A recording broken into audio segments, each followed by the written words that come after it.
We're very excited to have you all here, and we have a very wide range of people here. I'm going to mention some of the groups who are represented here, and some of us are just random free-range humans, groupless random free-range humans. And so, oh, you know what?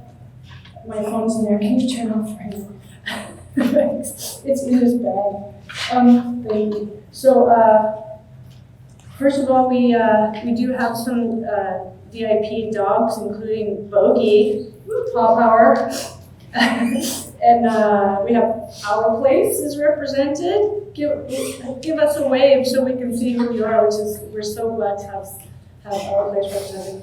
BCSPCA, anyone? Yay! Yeah, we still are waiting for Kim, who's going to come with another four-legged, I believe. Women's Transition House. Not here yet, okay. Vets for Pets. There is at least one philosopher, who I think is philosophizing outside of Holly. Canadian Mental Health Association, somewhere. Vic PD. Yay, hi! I know we have Sandwich PD coming this afternoon. Parachutes for Pats all the way from Calgary. Yay, they came in last night. Going back tonight, that's dedication and happy to have you. Animal Alliance, give us a wave. And we have just UVic people. There we go. Animal Society Research Initiative also. Camosun humans. Island Health, yes. Anyone from Royal Roads? Sort of. Umbrella Society. Yes, excellent. We have some veterinarians and vet techs, I believe. I know we have one vet there. I do think there are some others. Dog behaviors and dog trainers. Rain Coast Dog Rescue. Is Jessie here? Not yet? Okay. And and then are there any other groups I forgot? Yeah. Or Mark's Pet Safe Havens. Oh, excellent. Oh, right. Okay. Hi. Good to have you. So, and first of all, we wish to acknowledge with respect the Lekwungen-speaking peoples on whose traditional territory the university stands, and the Songhees as Guatemala Sandwich peoples whose historical relationships with the land continue to this day. We also wish to acknowledge the animals who have been resident on these lands for thousands of years. We make this acknowledgement with the express shared hope of creating communities of justice, compassion, and peaceful coexistence. A little bit about the Animals and Society Research Initiative. It's a research forum and working group here at UVic for those interested in the critical examination of normalized practices and conceptualizations of human-animal interspecies relations.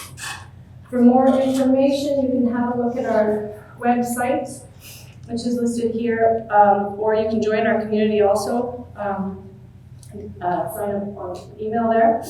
And we are also very grateful for support for this event from Royal Roads University's School of Humanitarian Studies and the G&G Fund held at Vancouver Foundation. So our schedule today is fairly jam-packed, as you can see, if you can read it. So we're gonna, everything's in this room except lunch and 2 coffee breaks and the small group breakout sessions. Lunch and the coffee breaks is in C108, which is this side, I think. All the rooms are in a horseshoe shape down around the hall. So C108 is where you don't have to stay in there. That's just where you get your stuff. There's, as you see, in lots of nice places to sit. And so that's where that'll happen. Now, a very important note. We're going to have our keynote speaker, then we're going to have a Q&A.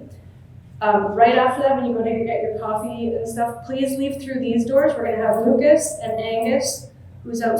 They're each going to be at one of these doors, and they're going to hand you a little ticket that's going to say what your breakout group number is, because there are 5 groups, and what room that's going to take place in.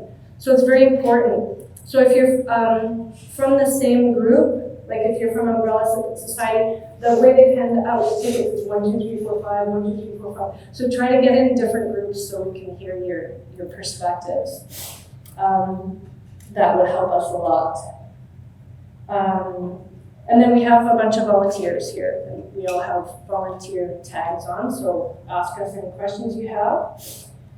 So as for the symposium, the idea first came about in 2021 with the dog death row case here in Victoria. The dog Bronx, who some of you may have read about or even known, was companion to a low-income, physically disabled person. Bronx's guardian was not homeless. He was on disability and he was housed. But what the case did was that it highlighted how extremely vulnerable street-entrenched, marginalized people and their dogs are to punitive interventions, some of which are fatal for the dogs in question. And so we started to ask ourselves if there were more constructive ways of thinking about these issues, more constructive ways of proceeding. As for the scope of this symposium, what we're looking at is a particular subset of what we refer to as multi-species families. That is, dog and human families who are A, experiencing homelessness, and B, in which there's a strong animal-human bond. We're not talking about animal abuse and neglect cases, which all too sadly occur way too often in both housed and unhoused populations. Homelessness does not necessarily refer to living rough on the streets, as we see on Pandora. That's part of it, but this is an important distinction because that's the idea most people have in their heads when they think of homelessness. Homelessness is much bigger than that. For our purposes, it includes a whole spectrum of situations, from living rough on the sidewalk, in the street, in parks, to tenting, to shelters, to couch serving, to motel rooms, to boarding houses, to staying temporarily with friends or relatives. And increasingly, seniors and others, including many, there are over 50% of Canadian households have companion animals. And BC has the highest eviction rate in Canada. So increasingly, people are finding themselves in these very tenuous situations. Renovictions, landlords evicting tenants so they can do minor renovations and hike up the prices. That puts a lot more of us into a precarious situation than just the people we have in our the ideas we have in our heads. So, and the other thing is that homelessness is not, for many people, a permanent condition that can go in and out. So another thing is that we don't find it necessarily helpful to approach this subject from an us and them perspective. As I said, especially now as economic conditions are causing a shrinking middle class and we have rising poverty and homelessness rates, the line between being housed and unhoused is for many of us growing increasingly precarious, especially in this city with astronomical rental prices. At the end of the day, there isn't an us and them, there's only all of us. So we're not here to debate whether homeless people or people in a condition of economic deprivation should have dogs. We already have dogs. A lot of us already have dogs, regardless of our economic or housing situation. And I say we, having found myself at one time in a desperate situation in which I had to leave my home abruptly in another country. I had nowhere to go, and I had 7 animals of 3 different species at the time. So whether homeless people or people on low income should have dogs is certainly a debate that some people are interested in having. It's not our focus, but we wish to honor people's ideas and concerns, because where those concerns are for animals, that's something that we also share. What we'd like to do is try to frame those concerns into brainstorming ideas. How can we take concerns and figure out how constructive ways of how those concerns might be addressed? For example, the idea of incentivizing education for animals with dogs. Like if, for example, you didn't have to pay for your license, your dog's license, if you took X number of hours of dog behavior education, wouldn't that be great? Because people would be more educated or just how to care for your dog.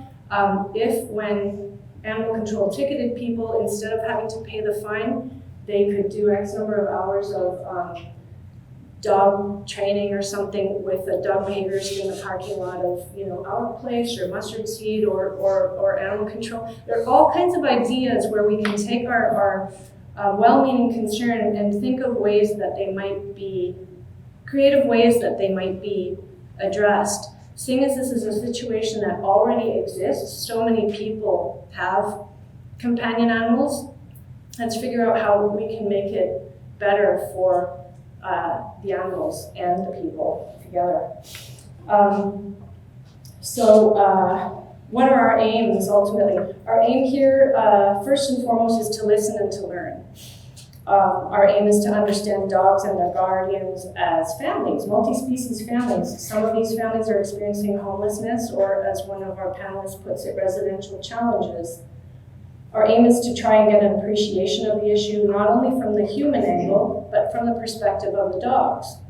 For many dogs, it would be extremely traumatizing to be separated from their human, even if their human is going through a period of homelessness or transitional housing or whatnot. And our aim is to consider how homeless multi-species families, dog-human families in this case, in which there's a strong bond, how those families can be better supported. And we're going to do this by hearing about research, lived experience, supportive services, and success stories. Ultimately, we want to integrate what we learn by discussing and brainstorming together and by coming up with ideas for constructive changes and possibilities.